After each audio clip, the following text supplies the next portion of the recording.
আসসালামু আলাইকুম। এটা হচ্ছে আমার বাসার নতুন একটা বাচ্চা কবুতর। তো কবুতরটা হচ্ছে আমার এক বড় ভাই।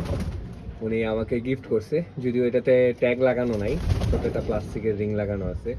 তবে কবুতরটার কালার মাশাআল্লাহ, আমি আমার সামনে সরাসরি কখনো এরকম কালার বা শেপ দেখি নাই। আচ্ছা, এই কবুতরটার হচ্ছে বাবা সম্ভবত আমার এই কবুতরটার বাবা হচ্ছে আমার বাসার যে পাইট কবুতরটা আছে সেটাই। সরি, এই কবুতরটার দাদা, এই কবুতরটার দাদা হচ্ছে আমার বাসার পাইট কবুতর থেকে আসা।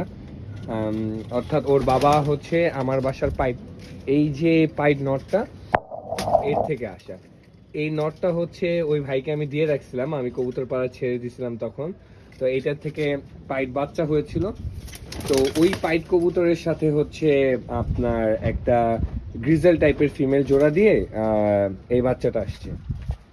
তো ভাই হচ্ছে বাচ্চাটা আমাকে দিছে পালার জন্য বা ঘোরানোর জন্য, যে আসলে কিভাবে কিরকম হয়। তো আজকে থেকে এটা ট্রেনিং শুরু করব, এখনো শুরু করি নাই। মাশাআল্লাহ, বাচ্চাটা শেপ খুবই সুন্দর, ও এখনো 0 পরে আছে যদিও। তো আজকে এই পর্যন্তই। আল্লাহ হাফেজ সবাইকে।